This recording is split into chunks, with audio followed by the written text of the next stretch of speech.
Hello and welcome to this Country on Stage program for the Netherlands. My name is Jason Palmer. I'm a journalist at The Economist. This is not the first time that the Netherlands has had a Country on Stage program. This is not even the first time that I have hosted the Country on Stage program of the Netherlands. And I'm struck by how much what I've heard from and about the composites industry in the Netherlands is kind of aligned with this year's theme of sustainability. Very often the word circularity has come up. So it's an honor to be back here again. It's a delight to be back in person in Paris. This is how these things are done best. I want to just to run through how the session is going to work, but what we're going to learn through the course of this session is that the Dutch government recognizes composites as a key enabling technology.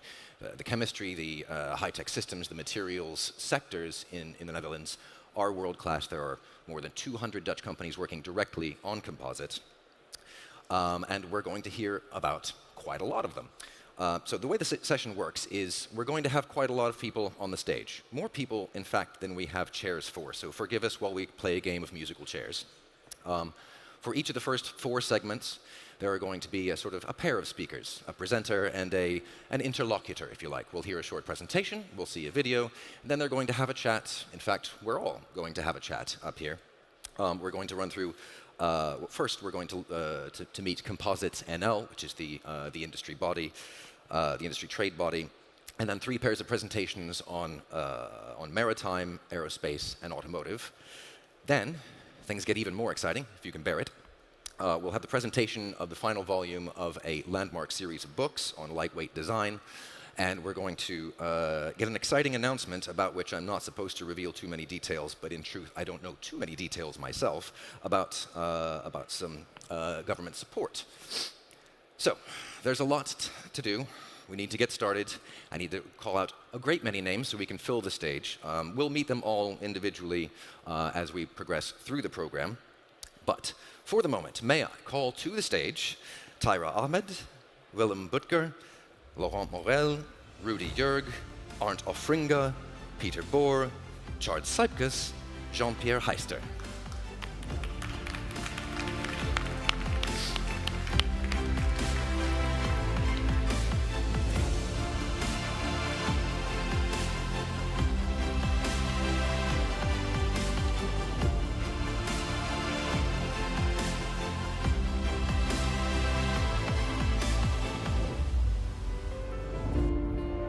Might it have been less confusing if I did one at a time, very slowly? There's just too much to get through. I wanted to get started.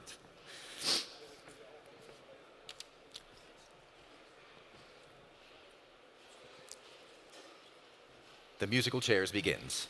Very good. So to begin, as I said, we're going to meet CompositesNL.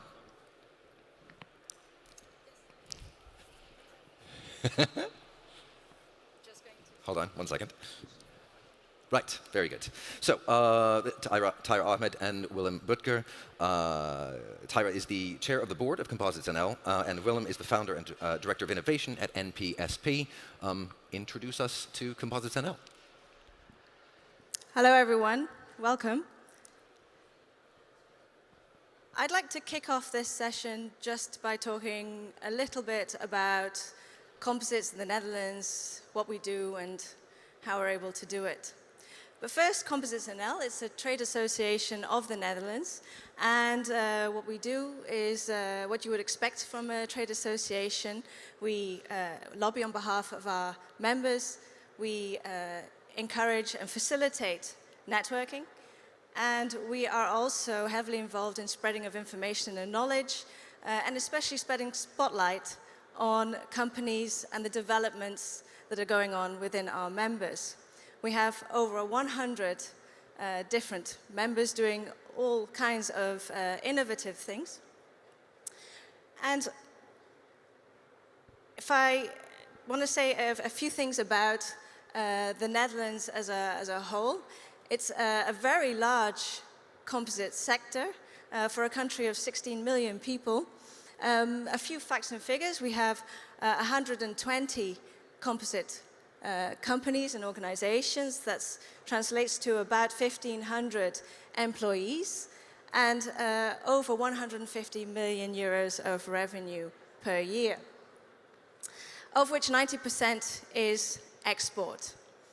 And in over 1 year of being involved in CompositesNL, I am constantly surprised and impressed by the number of new companies that are springing up doing, well, quite some interesting things. Sometimes it's a twist on current state of the art, and sometimes it's something completely new. There is a very high degree of knowledge, and it is a very, the Netherlands is known as being an innovative country, and in the composites world, it is no exception. Well, a little bit of why I think this is the backbone is we have a very strong R&D sector. And not only that, we have some world-class technical universities. These are the universities that are educating our future workforce. So from the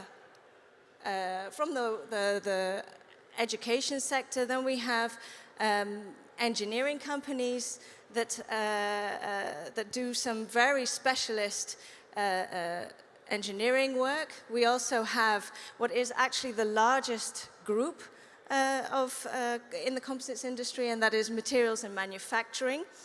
And they are working on a variety of things from vacuum infusion and your RTMs all the way to developing new equipment for, say, 3D printing or automotive solutions. From the materials side, there are some interesting things going on in the development of, for example, bio-based materials and also new coatings.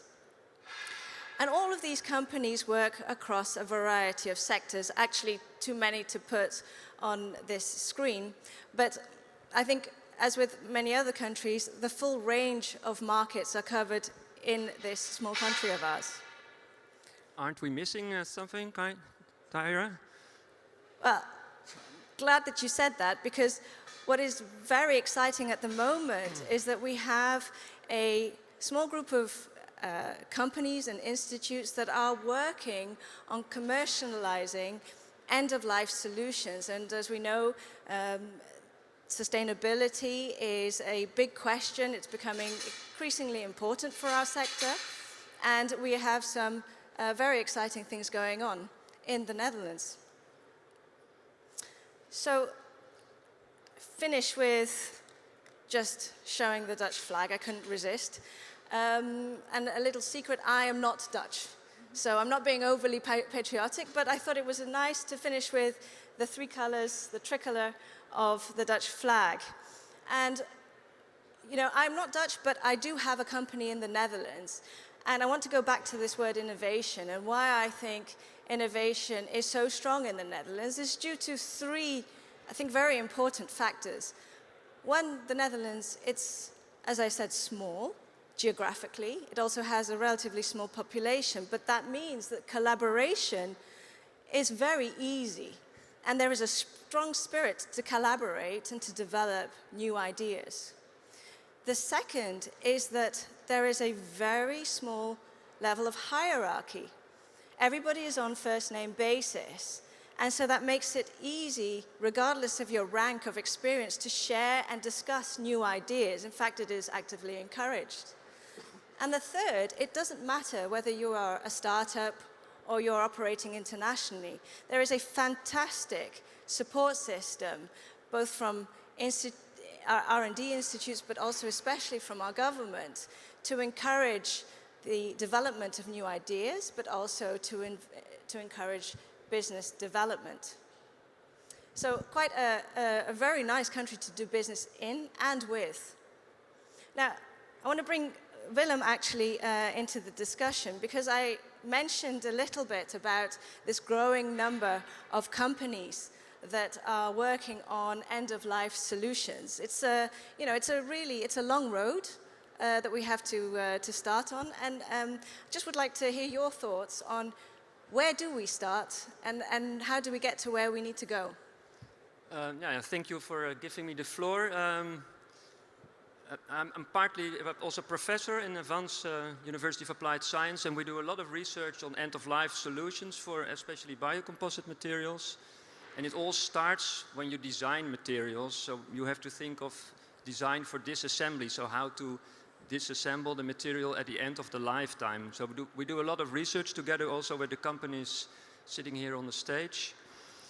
And at the moment we're also focusing on end-of-life solutions, so that it's possible to grind materials, to reuse them as a filler in new materials.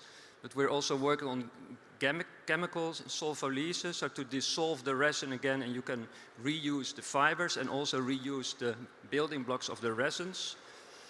And there's an interesting part I will show a little bit about the biocomposites we are developing. So we replace glass fiber with natural fiber and standard resin with a bio-based resin.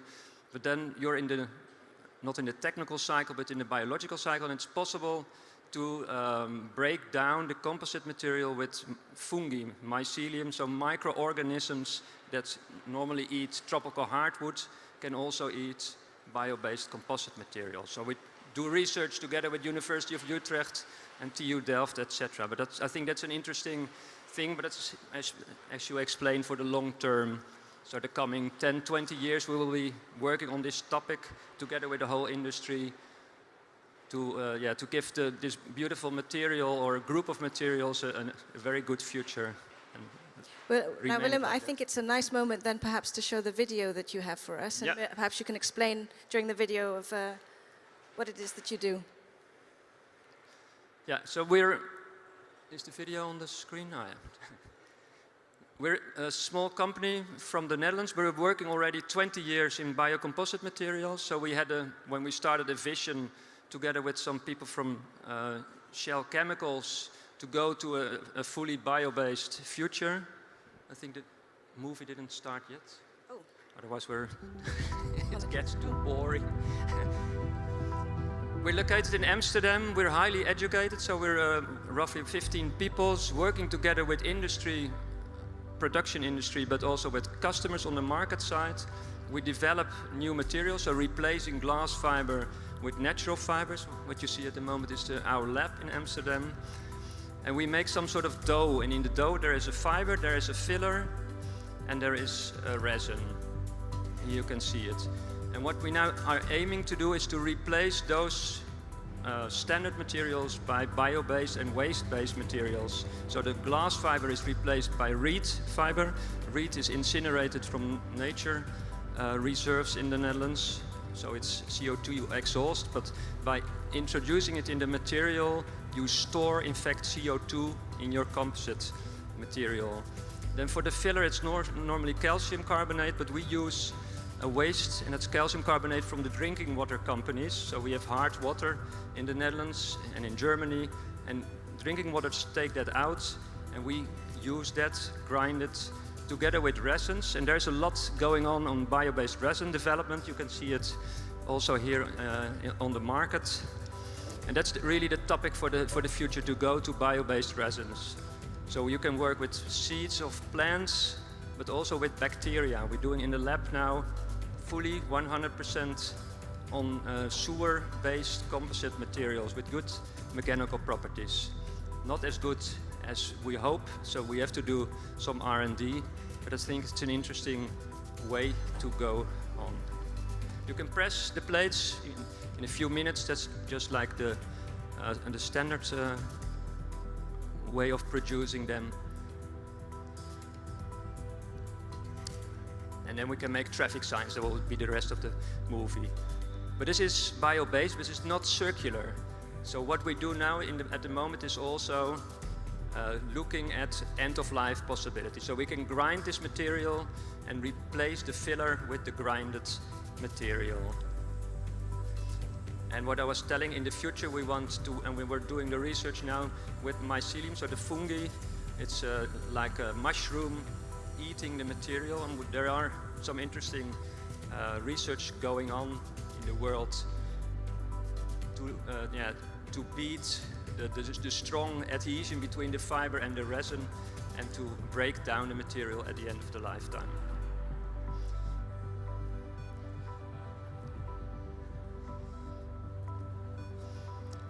No, I think that's the end of your video. Thank you, Willem. It's very interesting that you showed there some end products, and those were traffic signs. What are the plans for the future? Are there other products? Oh, I apologize. It starts all over. Are there other products that you foresee that we can make with these bio-based materials or these new recyclers? Yeah, the traffic signs, it sounds a little bit, how do you call it, childish if you compare it to all the beautiful airplanes and windmill blades, etc. It's a simple product, so it's good to start simple. And in fact, what everybody here is doing to try to beat aluminium, because aluminium has an extremely high CO2 footprint, so it's very bad for the environment. And at this moment, we can beat the aluminium traffic signs on sustainability easily, and on functionality for lifetime expectancy easily, and on price, it's roughly the same price. We're happy that aluminium prices are raising. But as we are doing research and try to get higher mechanical properties, we can go from this simple product to more and more tougher products. So we have a very beautiful bench on the market at the moment, and we're looking at more and more options. And my own vision is that for the transport industry, because the natural fibers tend to be lighter than glass fiber. For transport industry, I think there's a nice future, but we have to fulfill properties, and it's also, it's a tough way, but that's, I think, the road we have to go to. Okay, and I'm quite interested to know, is there something that the industry can do to help this end-of-life scenario, to help you?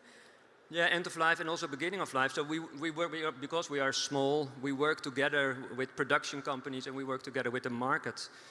And we all have the same problem. We have to get a good possibility for end of life. So we are working together already, but I think it would be good to work more together on this topic. And I think the Netherlands is pretty good in thinking about and doing research on end-of-life possibilities. And the government is helping at the moment already with a lot of subsidies. And I think the Dutch Groeifonds project, there is also sustainability is an important part. So I think, we're pretty good on track.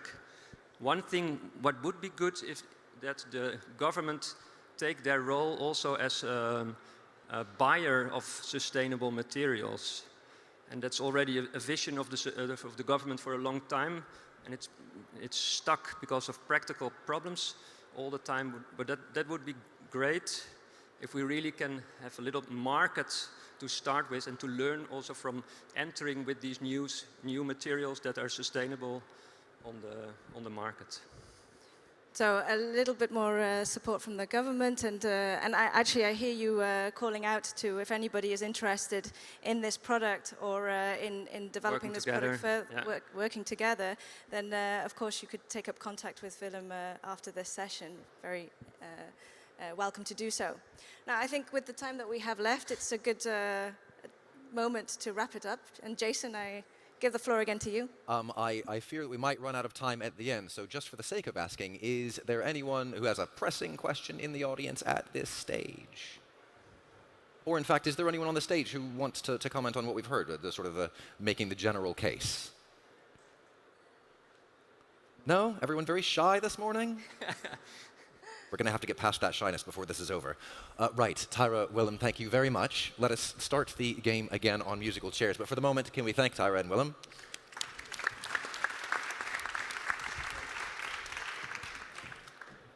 You've already seen a hint there on what is coming up next.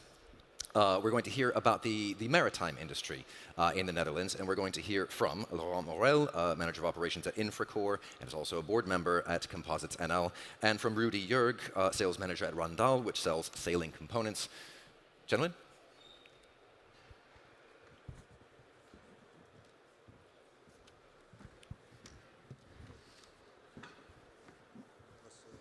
Good morning. I'm Laurent Morel.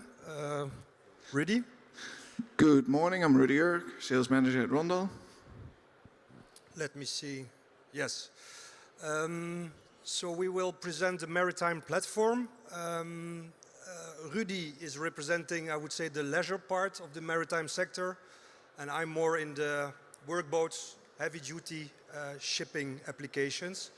The Dutch Network for Lightweight Applications at Sea, that's a partnership between CompositesNL and Netherlands Maritime Technology.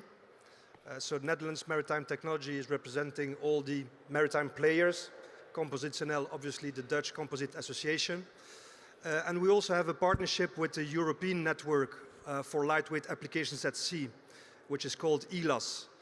And just to give you an idea, ELAS already counts 500 members coming from 23 countries. So it's becoming a powerhouse. So the Dutch Network for Lightweight Applications at Sea, it comes from a partnership born out of shared goals. So again, it's a cooperation between NMT and CompositesNL.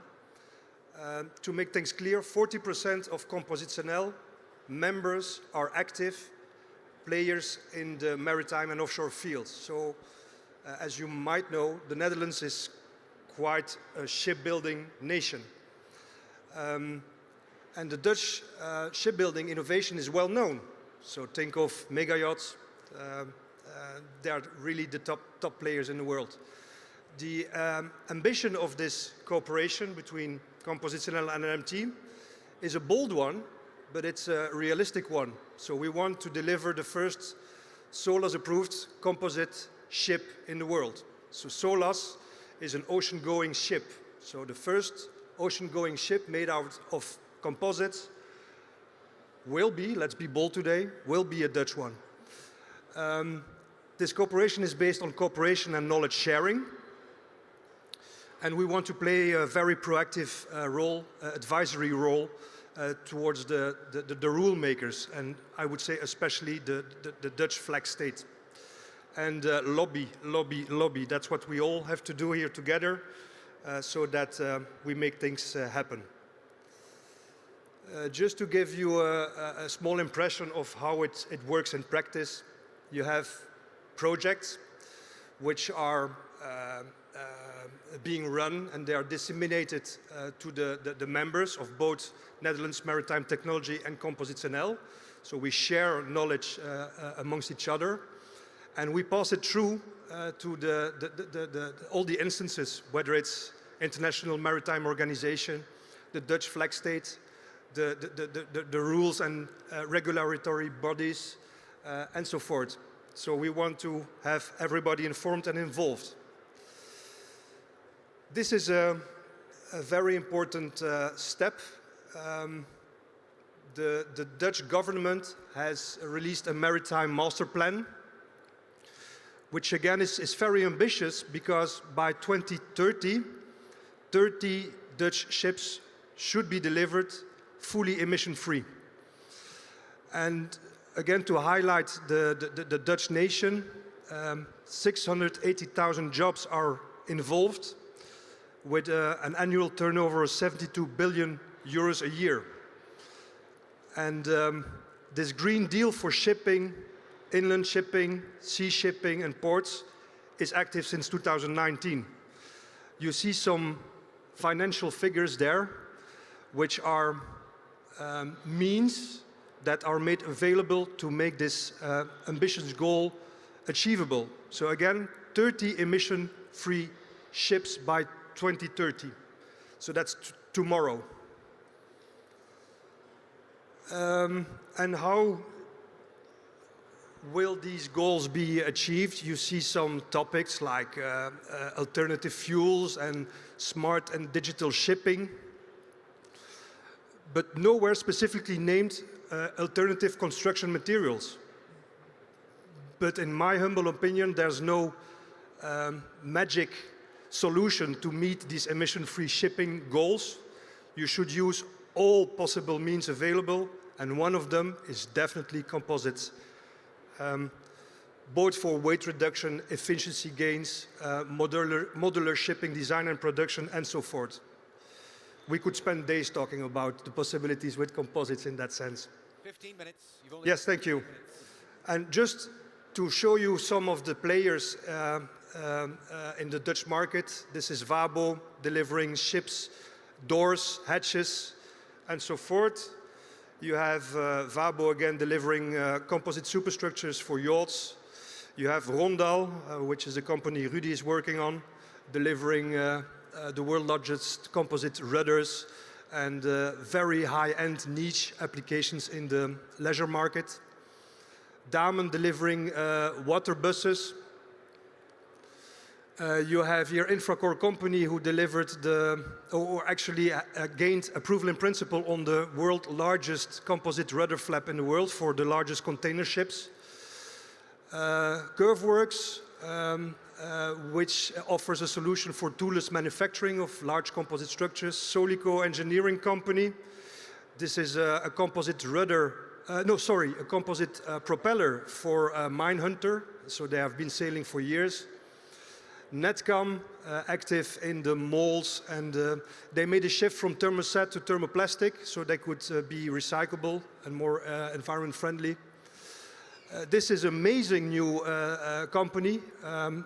You order a ship with your tablet, and 2 days later it's printed for less than 15,000 euros. And this is a recently ended composite research project under the Horizon 2020 umbrella.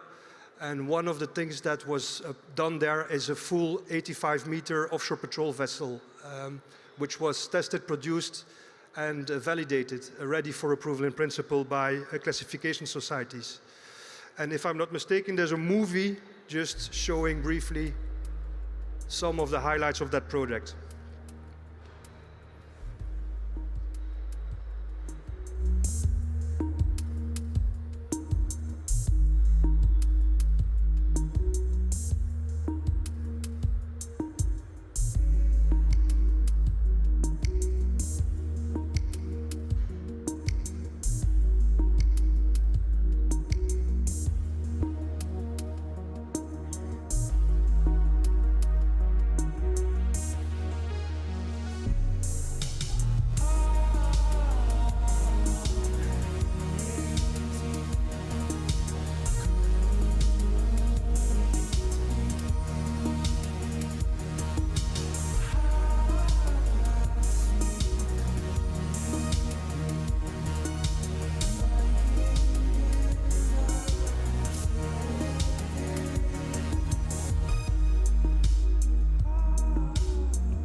Sorry. So we will start the interactive discussion, Rudy and I, and please, audience, raise your hands if you have questions, because we will definitely give you priority, and we will fill in the gaps in between. So are there already questions coming from the audience, ladies and gentlemen? Not yet. Not yet, but it'll come. The project is very ambitious, zero emission commercial ships by 2030. We almost got to start designing now and get ready next year to start making tooling. But what do we need to do to make it happen? Have we also thought about through life costs to convince the authorities that building a complete ship in composites is an option? There's a bridge between the previous presenters and us. This European project is very simple. It has demonstrated everything which you are referring to. So the ship was designed, the ship was produced partly, so a compartment. It was tested, it was validated, it's ready for certification by classification societies, so it's ready to be built. There are means made available by the Dutch government to reach this ambitious goal by 2030. What is missing now is a proactive flag state and I would say a customer or a framework which is ready to take partly or entirely the liability, the risk. So it's ready to be made. Everything is there. The knowledge is there. The facilities are there. The only thing which is missing is actually a permission to do so. Well, we already see in the luxury yacht sector in the Netherlands on larger super yachts that composites are incorporated more and more. Radar towers, decks, especially the components above deck, that they're becoming more and more prevalent in being built in composites. Maybe in the commercial sector we can also start there with bulkheads, deck hatches, cranes on large ship. Absolutely, and according to my information, things are evolving in that way. So I know that there are current projects envisaging composite twin decks, hatch covers, separation bulkheads on board of commercial ships. So it will be done. If it's not this year, it will be next year. Also, there's a guideline active on the national level allowing ship elements to be installed, so everything is there. So why is it not happening? That's for me still after 16 years of being active in this maritime sector, is because you need an incredible mix of having a client wanting to have it, a flag state supporting it, a shipyard main supplier daring to do it, a subcontractor willing to take the full liability to deliver it. So you need a matching moment of people around the table, which could be again facilitated by an active, proactive government. I would say the Maritime Master Plan is the opportunity to have things done right now. Absolutely, build it fully in composites, not just a small structure. We already obviously see offshore wind supply vessels in the Netherlands being built in composites, quite large structures there already. And obviously upcoming is quite a few defense projects in the Netherlands. They've already renewed the Army, the Air Force. It's now the turn over the coming 10 years for the defense sector to start investing in new ships, where we're hoping obviously to incorporate a lot more composite. That's correct. So the Dutch Navy is, as we speak, ordering new frigates, new submarines. This is the opportunity to have, again, the Dutch sector playing an active role in the application of composites in those products. One thing we should also briefly elaborate on. The main thought is that composites are more expensive capex-wise, so purchasing-wise, and that you will earn it back through life. That gap is closing rapidly. During this European project, we have proven that we could be cost competitive purchasing-wise as compared to steel. And that's by looking at the overall product. You create a lighter ship, you need less propulsion power, smaller engines. If you make the total calculation of the end cost of the ship. Better stability, very important for the crew. Exactly. You could be, in 2022, cost competitive purchasing-wise with composites as compared to steel. Yeah, on the defense sector, I know that a lot of Dutch composite companies are working with TNO, the Dutch Research Institute, and NLR, which is the Dutch Aerospace Laboratory, on looking at composites in fire, in ballistics. So there's a lot of activity already happening there. So come to Holland if you need something in composite. That's absolutely true. And what you see now is the next big step is the industrialization of the composite production. So the perception is it's a lot of manual labor. You need a lot of manpower. You see a huge step in towards, I would say, the industrialization. I'm not saying automation, industrialization of composite production. So I see the time is running out. Last chance to ask a question from the audience. Come on, guys. Yes, we have a question. Yes, hi, hello. I'm Louise de Laat from the Netherlands as well. I'm studying at the Technical University of Eindhoven and I'm part of the student team at TU Automotive. We develop cars and we claim to create this year a car that is CO2 neutral. And we found it a very tough task.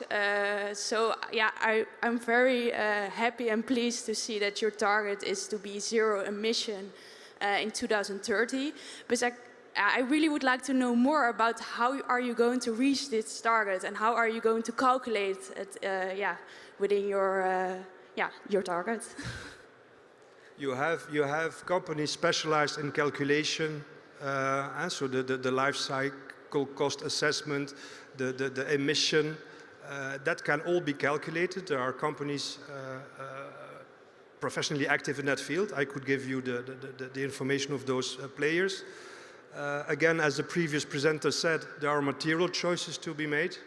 And again, we are talking about zero emission ships. Composites play a role in it, but we are not the solution. There are many solutions which should be combined to reach that goal. Yeah. And also it will in be the same energy with cars. consumption, ships are going to travel on batteries or?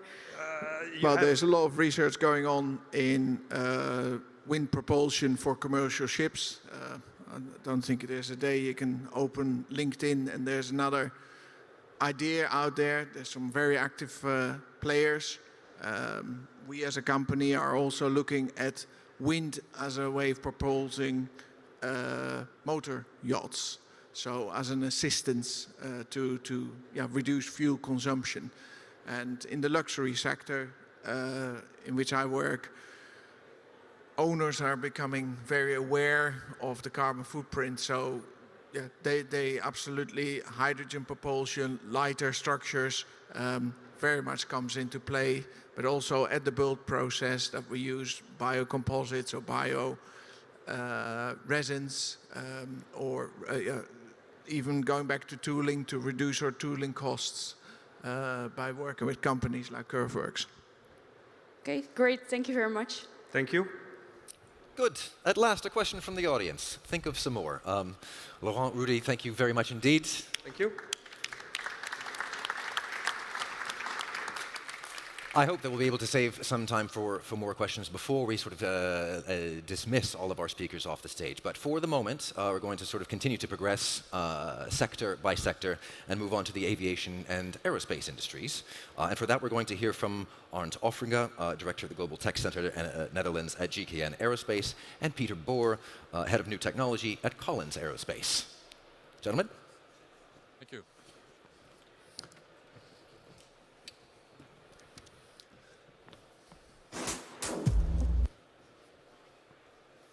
So, ladies and gentlemen, I'm Arndt Offringa, GKN Aerospace, formerly Fokker, and Peter Boer, Collins Aerospace, formerly DTC. Yes. That's correct. So, our pleasure to tell you a bit about aerospace composites in the Netherlands. So, first of all, a picture of the world map, and you'll notice the Netherlands is really a very small country. So, if you're limited in size, the wise thing to do is to have a very strong focus, and when you have that focus, to really excel in that area.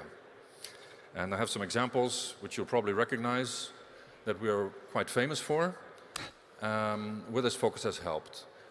But if we look at composites, there is an area where we have focused as a country for tens of years already, and we do have a position, and it's a recognized position, recognized by the market, our customers, and our peers. And this position is thermoplastic composites, a material that appeared in the 1980s. But in the Netherlands, we have universities, institutes, small companies, large companies that have all been banding together to work in this area. And then our government has supported us very well with supported funding. So we have materials development, automation of the production process, tools, innovative designs, and then the manufacture of materials, the manufacture of parts, but also the manufacture of assembled, very complex parts with a lot of added value. And then finally recycling, so the end of life becoming very important. And there's also maintenance, So the Dutch Composites Maintenance Center will open later this month in the Netherlands, specializing on composites maintenance. And our ecosystem looks like this. So the Netherlands from north to south with the universities, the knowledge centers, the SME, the smaller companies, larger companies, and also our funding bodies. The funding bodies are several ministries at a national level, and then also the regions from south to north. They get together and they support us with regional projects, which is very effective. So our collaboration within co-funded projects is regional, national, but also at a European level. So we are strong partners in the Clean Sky project, currently Clean Sky 2. So there are several parts on display at the show today. And also Clean Aviation is now coming. So a few examples at a European level, Clean Sky 2 project called Stunning, which is a very impressive 8-meter fuselage with Airbus as the prime customer. And in the Netherlands, we are building the bottom section. The top section is being built in other parts of Europe. And part of this demonstrator can be seen at the Mobility Planet here on the show today. Then at a national level, since the end of last year, our government, Ministry of Economic Affairs, have made money available because of the COVID pandemic to support industry to survive. And this is very good. So, for example, we have a multi-year project now starting with 10 partners in the area of thermoplastics for sustainable aviation. And this is looking at the airframers, large and small, but also at the new market, which is now emerging, of urban air mobility. And urban air mobility is where our aerospace technology meets automotive. So these companies, they claim there will be thousands of these aircraft built each year. It remains to be seen, but it is the challenge. And there are companies like Hyundai and Toyota and Honda that are involved. And these are the automotive companies, and they are putting their experience together with us to create this new technology. In the Mobility Fund, we also have a project on hydrogen, very hot topic. And hydrogen storage in an aircraft, like Airbus, for example, has announced. There will be hydrogen-powered planes. We have to develop the hydrogen tanks, and you can do that in aluminium, but of course weight can be an issue. So we're going to be developing a composite tank, looking at thermoset composites and thermoplastics. But these tanks work with cryogenic hydrogen, which is extremely cold, so it's a big technological challenge. And this project is led by Toray Advanced Composites. And then finally, at a regional level, an example is a project that is currently ongoing to start manufacturing large and more complex parts outside of an autoclave. Today we use autoclaves for large components. They consume a lot of energy, so we want to become greener. So we need reduced process times with less energy and also less auxiliary materials during the production cycle. And the production itself starts with the material being cut, being laid up, being shaped, being consolidated. And we have an animation to show you, a 2-minute animation of this production process. The production of these parts is done at very high speeds, so it is very well suited for products that are used in large numbers or for aircraft that are produced in very large numbers. So.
So this was an introduction of an area where the Netherlands is strong in composites. And yeah, I'd like to start the discussion by asking Peter. Peter, so we are apparently very successful as a country in this field. Do you have an idea why we are successful as a small country? Well, yes, a few factors were mentioned already by Tyra, and I think it's a good education system. Strong universities, technical universities in Delft, Eindhoven, Twente, working on composites and especially thermoplastic composites since many years, since the 80s, and always kept working on this. There is the inquisitive spirit, I think, and the entrepreneurial spirit that we have in the Netherlands.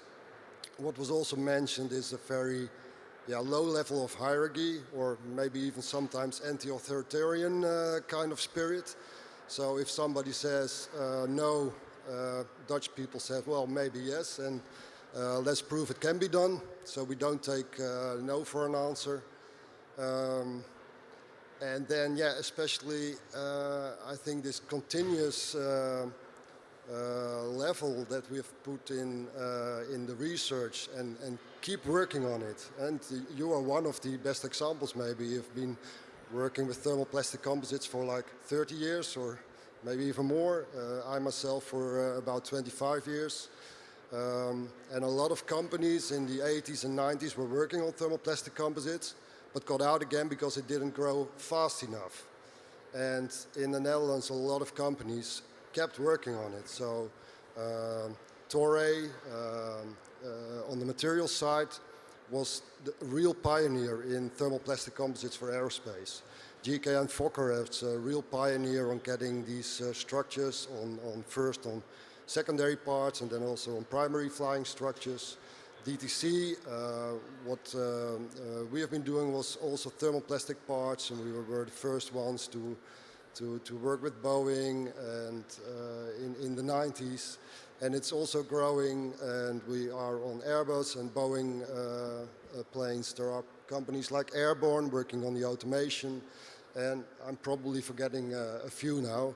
KVE for the welding, induction welding of parts together, tool makers. So yeah, there's a whole ecosystem, and there's a lot of collaboration ongoing. So GK and Fokker and Collins Aerospace, we are competitors at some points, but we also cooperate, not only in R&D projects, but also commercially. You're a customer of ours, so we supply parts which go into your products. So there's a very strong level of cooperation. I think that's really what puts us in a good position. And maybe to add, so as you know, the Netherlands is a very low country, so we are below sea level partially. So we have to collaborate to survive, and that means it's a country based on consensus and collaboration, and that really helps us.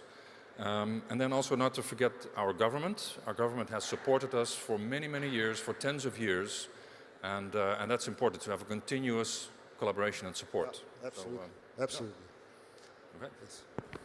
Are there any questions from the audience? Anyone?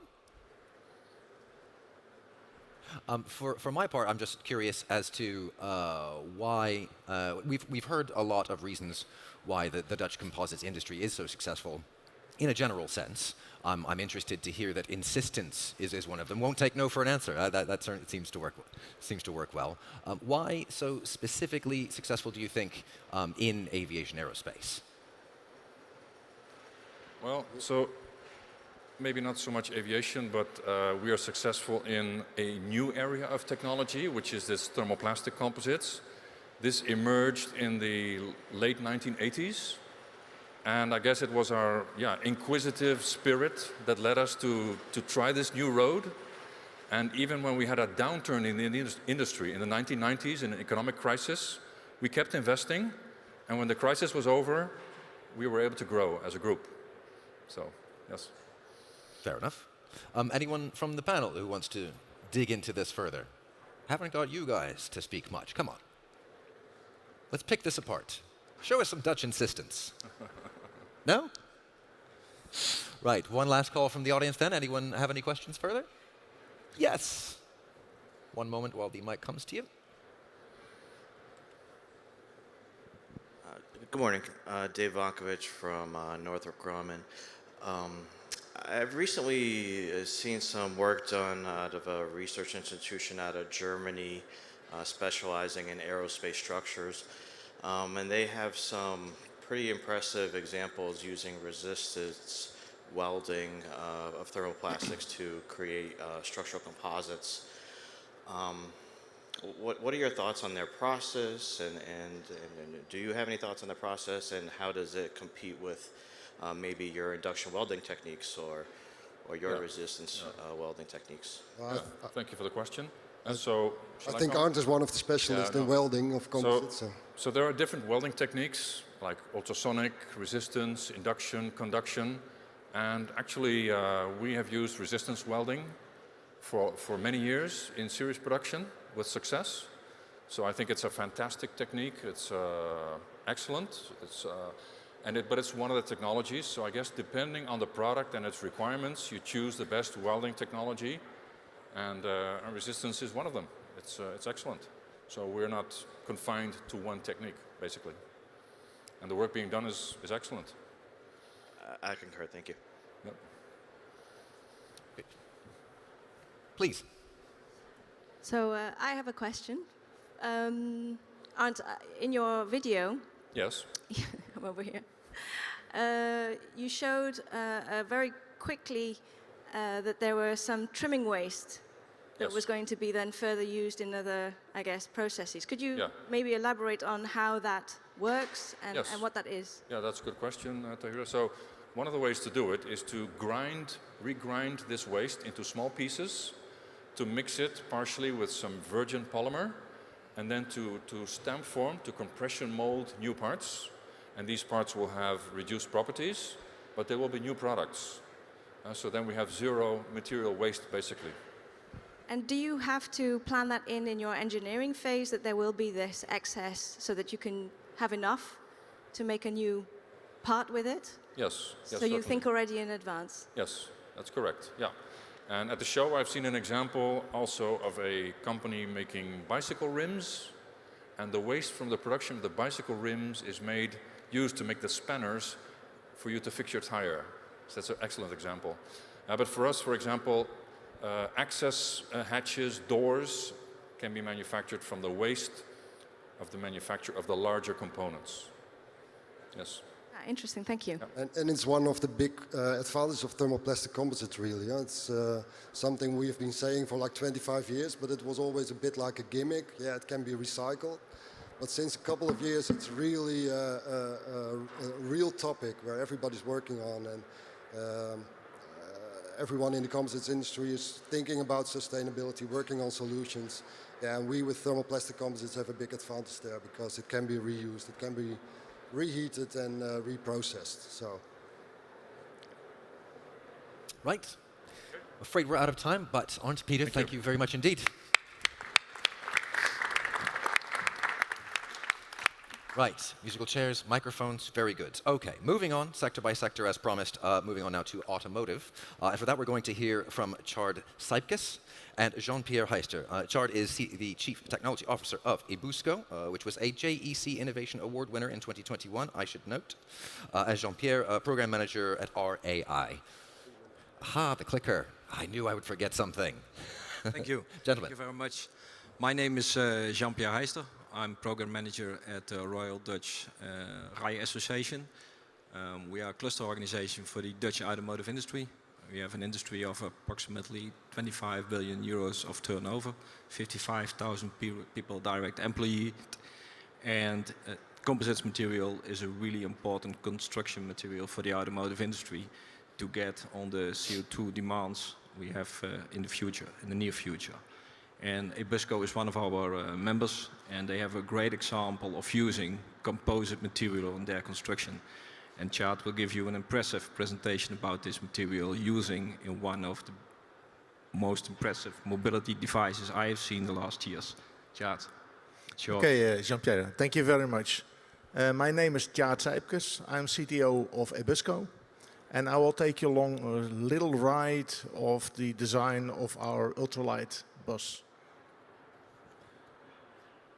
Actually, we all start first with the thought that we want to go to zero emission, we want to have sustainability, we want to reduce our consumption, we want to increase our lifespan. That's obvious for everybody. However, at the same time, we do not produce a lot of green energy yet. Electricity worldwide is 5% green against all the other, say, ways we produce electric energy. Sustainability in fibers and resins, if you would like to go to composites, is not solved yet. Batteries, there's chemistry in batteries, there's materials that we use that are not so sustainable. So then, should we wait until the electricity is green? Should we wait until all the composite materials are recyclable? Should we wait until all the battery technology is solved before we make the jump to actually introduce this and actually make the big jump in our daily consumption? We didn't think so. So we've designed an ultralight city bus, full electric, and I'll show you some of the benefits of this bus. By the way, we received the JURG award last year for the design of this bus. It's an ultralight bus, fully electric driver cabin, extra width between the wheels. So it's not only just a very light bus, it is a light bus that has a fully flat floor from front to back. Fully flat, no obstacles when you get into the bus, nothing. All batteries are in the floor, so you have an ultralight center of gravity, which means for the driver, he has a much more drivable bus. He has a lighter bus, so it's also easier to brake the bus. So from a safety point of view, it's better. From getting in and out of the bus, it's better. And obviously, because we have nothing on the roof, we have all the batteries in the floor, we have an open roof. So we can actually introduce a panoramic window. So as a passenger, you wouldn't care what technology is used, but you do have the comfort of an ultralight and very obtainable and very viewable bus.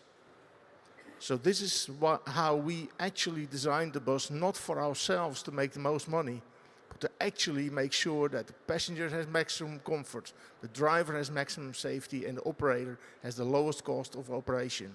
And if you really, really do that, you do get a better product that's actually also automatically sustainable. It's funny. If you really listen to your customer, you actually make a sustainable product.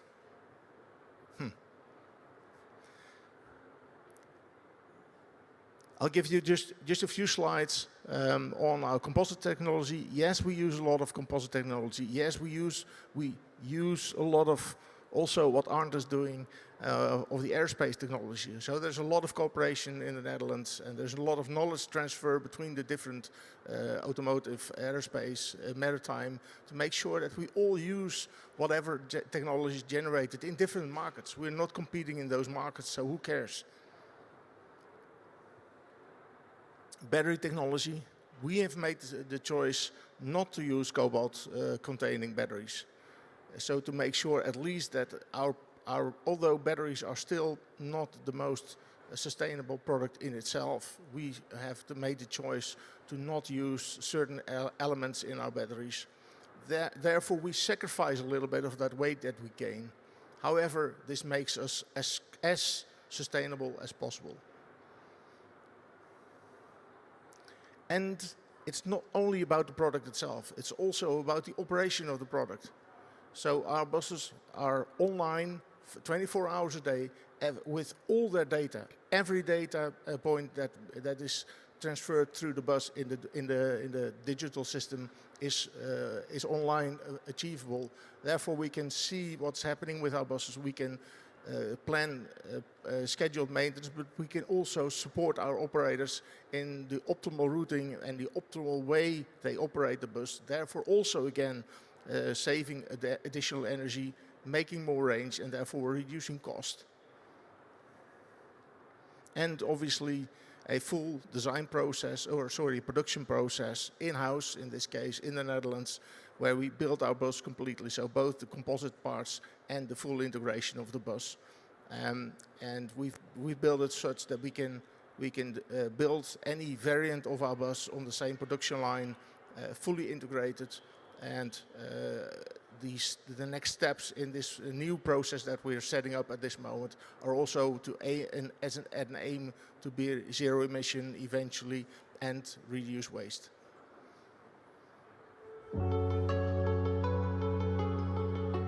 So the winner of the category Automotive and Road Transportation is Honda's Operation.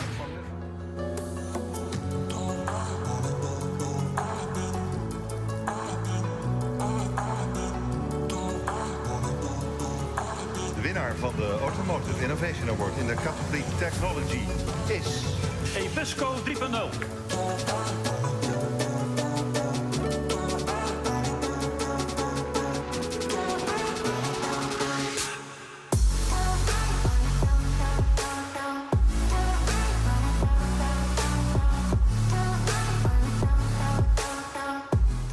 Maakt elektrische bussen met lichtgewicht materialen en technieken uit de luchtvaart. De medewerkers vertelden me hoe ze met een klein clubje waren begonnen en hoe trots ze waren op het succes van hun team.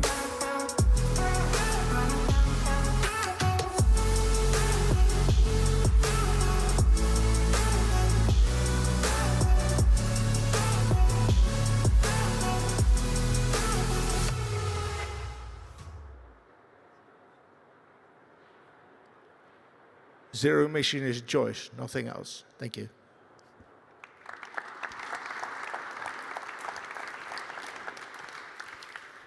Right, Jean-Pierre, do you have any questions for Short? I would like to draw some of this out a bit. What about that, emissions as a choice? Maybe the audience, but I have always questions, you know, Chad, huh? Let's first give the audience a chance.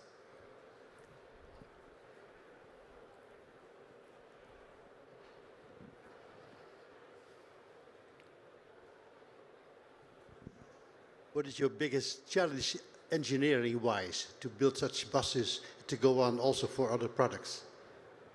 Not for other products. We are only focused on buses at this moment. Our biggest challenge is to make sure that we do not get stuck into the doctrine that most of our competitors do. So basically, we all, including myself, are stuck in certain doctrines, assumptions that we do, or we accept certain things. We have accepted for many, many years that we pollute ourselves. And to step out of that and really design and really be free in your mind to design and make the choices you have to make to get this product on the market is the biggest challenge. It's not so much the technology itself, it's daring to make that step and to free up your mind to do that. We speak later. What's an example of that, though? What do you think is a doctrine that is limiting in this? Things you need to forget about in order to succeed. Very simple example, I used that on Monday as well. We have made the choice, we accept the fact that we transport ships full of oil over the world. So we transport energy over the world, while the energy comes to us for free. Why do we get stuck in that doctrine? Why is that acceptable for everybody? We should just basically throw out everybody that ships oil and actually make that step. But we have to make that step. If we don't make that step, it's not going to happen. Anyone else? Come on, guys. We were just getting going places. Oh, yes. Out of curiosity, how many buses do you produce already now annually, and what could be your delivery rate in the very near future? Just to give an idea of the volume. Yeah, just to give you an idea, our company was started in 2012, so it's a relatively young company. We have two lines of buses. One is a traditional fully electric bus, which we have delivered. There's around 450 buses on the road at this moment within the 10 years that we exist. Our production, we have 3 prototypes of our ultralight bus driving at this moment, 2 in full operation to actually get operational experience. And currently the production is set up, and the first buses are rolling through production. So by the end of this year, we should have delivered around 100. The schedule for next year is around 400 buses per year. Yeah, I can see a nice overlap. Learning from your technology also in building water buses, water taxis, to have a fully integrated transport solution in the Netherlands, because obviously it's a small country, lots of traffic. So maybe we can make use of your technology also. I'll be here, so just talk to me.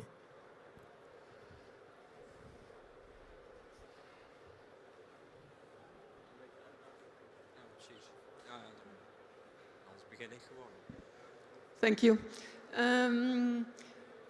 Thank you for this very nice story.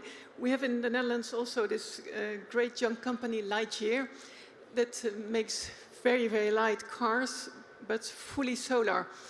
Are you considering putting one day solar panels on your buses? Lightyear actually sits about 15 kilometers from where we are, and we are in very close contact with Lightyear. We are, as one of our research programs, we are putting a solar panel on our bus, a Lightyear solar panel on our bus. However, for a bus, the amount of energy you still need is so much more, and the surface is not that big that you can add about 10 kilometers per day on full solar. So for what we need, that's not big enough, but at least we're trying, so just to see where we get, and because we might use this for other purposes than just to add range. Thank you. Anything further? Jean-Pierre, did you have? I have a question. In principle, to all of you, producing buses, producing boats, airplanes, or parts of airplanes. We are talking about zero emission during lifetime, electric bus, hydrogen powered or propulsion. Are you also investing in a zero emission production? We've definitely started research in zero emissions, so to build commercial vessels with wind assisted. Whether a commercial vessel would be fully operational back 100 years ago when we sailed the oceans, back to that, I don't think that's going to happen, but certainly a massive reduction in oil consumption.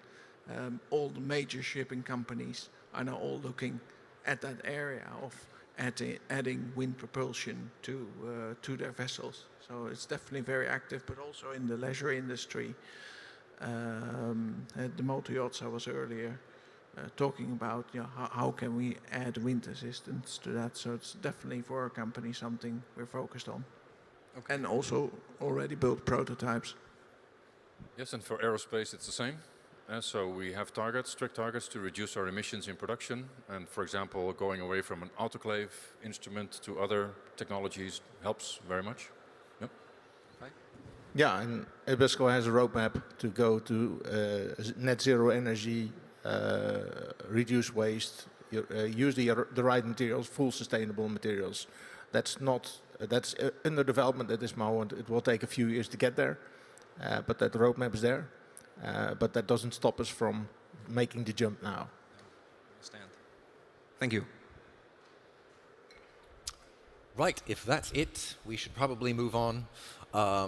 I was hoping we'd have time for some questions for the panel in its entirety at this stage. Does anyone have a burning question that couldn't wait until after the session? I would say, please do. Oh, there is.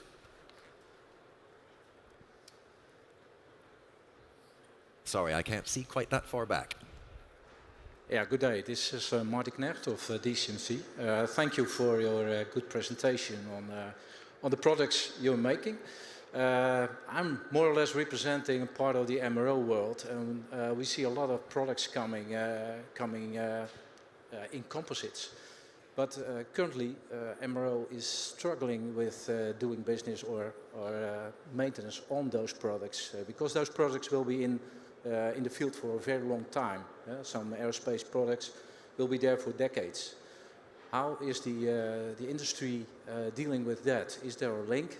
You could think of a link towards the MRO industry, so that that industry is also innovating on composites. Anybody wants to answer? Well, yeah, maybe it's very good to point out that DCMC is opening later this month, a center specializing in composites maintenance and repair. So today there are limited repair technologies for composites, and there's really a need for much more repair. End of life, and there is more and more work on recycling composites. So yes, it's something becoming very important. Yep. Maybe I can add to that. I agree with Arndt. Our buses use structural composites. However, a bus is just a bus, so we can live with fairly rude repair methods if needed. So at this moment, we are not too worried about damages and repairing damages. However, we will be part of the DCMT to make sure that more advanced methods will be made available in the market. Okay, and I hope that the Netherlands will also play a role in that development, and hopefully other countries will join us in that respect.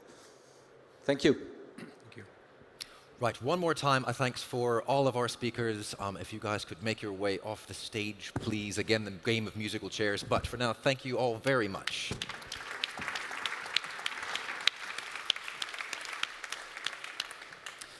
Right, so have to move swiftly along to more exciting things for us. We've heard a lot about the Dutch ecosystem. How are we going to absorb some of that knowledge? I have just the book for you. For the moment, may I call to the stage a couple of authors of the book, Adrian Boykers and Ed van Hint, please. It's the third and final installment of a landmark series on designing lightness. Now, I know you didn't want to handle a microphone, so if you want to come to the podium, perhaps that's easier. I was told I might get beaten with a microphone if I gave him one. Just briefly, before you hand that over, I just wanted to ask you, tell me about this book. How did this come about, and what is it you're holding? What I'm holding is, well, there's been a lightness book before, and this is really a very extensive update in which sustainability has made an explicit appearance rather than just something that was taken for granted. And the main focus of the book is reduction of energy consumption and reduction of material consumption. And that's what lightness, where lightness really makes a point. Do you have something to add to this, perhaps? Well, I was inspired by Charles' comment about doctrines, and it's amazing that we are navigating oil all over the world just to burn it. And oil is a very precious material which can be used to produce precious materials. From the precious materials you can produce precious structures. And that's what we are doing in the Netherlands. So I think one of the most important things of the books, Lightness, is breaking through doctrines, or to overcome the borders between the guilds, the tribes of steel making and producing, aluminium making and producing, and structures of it, and composites. They all fight each other, and in fact, by reading the book, by the way, Lightness was a self-fulfilling prophecy. What you heard this morning was already predicted and mentioned in Lightness. Well, this book will be a prediction for the near future, and all entrepreneurs, R&D people who are working on lightweight structures, because lightweight is a generic term to reduce energy, emission, and the use of materials, you have to read this book first and then start to think about your research and development. There is one person who should read this book first, though, if I might call to the stage. Jeroen Heijs from the Netherlands Ministry of Economic Affairs. Ah, there you are. Please do come up.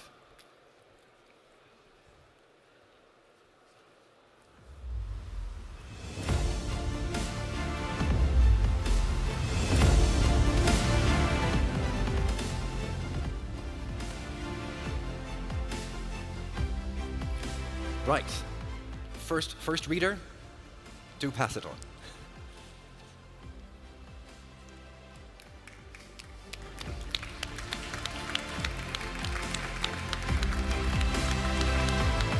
The Ministry for Economic Affairs has somewhat bankrolled this landmark series of books, and it's not just, I mean, it's a design handbook. There's a history, there's the philosophy, if you like, of lightness. Would you like to say a few words about what it means to you? Very important that the funding was done by CompositesNL, BioComposites, JURG, very many thanks for that. And of course, the most important part of the chain of funding was economic affairs. So we have to thank them for that. Thank you very much. Well, thank you very much. It's an impressive book, and I will certainly read it. Not only because I financed it, but also because I'm very interested in it, of course. Well, I don't think how you look at this presentation this morning, but I found it very impressive, this overview over everything that has been done in the Netherlands on composites. This is not overnight, as you told, and several speakers told. The success is not overnight. It is a result of an investment in some 30 years of R&D and also collaboration between R&D institutes, technical universities and companies, of course. And it's been a long way, but I think now we saw a lot of applications and results of all these long development tracks. It's very impressive to see how things now are applied in shipbuilding, in automotive, in aerospace, and one thing that hasn't been on the stage yet, but that's also very important, in wind turbines. So the blades of the wind turbines, the application of composite materials in that is very important. It's strong, it's lightweight, and it's possible nowadays to make blades for over 100 meters long. So that's very interesting also from the point of view of sustainability. Well, I will take this book. It's very interesting. We support industry, as you mentioned. We think that for the Netherlands, this is a rather small but very important new branch of technology, and it's very interesting to see that so many companies are active in this. Over 100 companies in the Netherlands are active in this field, and 40 of these companies are present at this JEC today and these days. So please, all the guests, go to these companies, have talks with them, try to cooperate with these companies and try to do business also, because that's why they're here, of course, at the end of the day. Thank you. Right. Adrian, Ed, thank you very much indeed and for introducing me to the book. If I could ask you to make your way off the stage, and if you can stay there for a moment. Thank you very much. I'm told that you have some news for us. So before you pass it on, might I call to the stage our last guest. The parade of people ends with Arno van Morik, CEO of Airborne International, for this last part of the session. Thank you very much, gentlemen. Don't leave me in suspense any longer. Yeah, of course. Thank you very much for being here, and we cannot let you leave before you give us a bit of a hint what more support the government can give the composites industry in the Netherlands. Okay, I can do so, Arno. Well, in the Netherlands we have a big new fund that we call the National Growth Fund, and that is about 20 billion euros for the next 10 years, 15 years. And we spent those euros on large programs, research programs, and collaboration programs with research institutes and industry. And 2 weeks ago, we had the announcement of the new round of these programs from the new call. And there were selected over 20 programs. Some of them were very important for composite industry. And well, I can say that for 3 parts of these programs, it's very important for composite industry. One part is the development of new thermoplast composite. The second part is for manufacturing and production techniques. I think you are very well acquainted with that, so maybe you can tell something more about that. And the third, also very important, is the end-of-life solutions. And some of the people already spoke about that. End of life, that's, well, of course, very important because, well, although composites industry are very durable, they also have an end of life, and then you have to reuse them and recycle them, and we need new techniques for that to make it more sustainable as well. So for those 3 programs, which are part of larger programs, Dutch government will spend some 85 million euros for the next 5 to 10 years. And I think you will be very pleased with that. Definitely so. And with this support, this also introduces more of a push on the human capital agenda. Have you any thoughts on this as well? Yes, we have some thought on that. And maybe that's, well, an important part of the second point that I was pointing at. Because the human capital, well, you know, production nowadays for composite materials is very labor intensive, and we should reduce that because of the shortage of labor. And so the second part that I told, the new production techniques are very much focused on producing with less labor, so automation, with smart robotics, with AI solutions. So you can have the production with less use of labor. So that should help us by lifting the production without having a labor shortage on that point. Yeah, and I think what this money does is not only push the 120 companies that Tyra just showed on the board, but I represent the SMEs from the high-tech systems and materials. And what we do is actually combine not only composites, which is part of high-tech systems and materials, but also the equipment manufacturers, the robotics companies, and the institutes. Because what we really want to do is to harness all this knowledge that Adriaan is referring to and turn that into production platforms. Those platforms will help all these applications that you've seen, these fantastic applications that you saw today, but also will become an export product by itself. We will export knowledge, but not knowledge as such, but robots, algorithms, and making sure that we can help those companies create more lightweight and sustainable solutions anywhere in the world, from the Netherlands. And we have to thank you for that, because it's not only supported by the Ministry of Economic Affairs, but also really pushed through the system. Thank you so much. It's a game changer. Okay. Thank you. 85 million, you said. I'm sorry? 85 million. Million, yes. 85 million euros over 5 to 10 years. I was told there would be confetti and balloons and fireworks. We'll have to leave it there. In any case, thank you so much. It's a very exciting announcement. I imagine then that the Dutch Country on Stage program next year is going to be even more exciting, and through the next 5 to 10 years. That brings us to the end of the program. I have no doubt you do have some questions that you didn't really want to ask during the program, so please do talk to our speakers just outside. There will be another Country on Stage program coming up, or head to the booths E80 and E82 in the Dutch Pavilion. Gentlemen, thank you very much. Thank you to all of the speakers. Thank you, the audience, for coming, and enjoy the rest of the conference. Thank you. Great pleasure.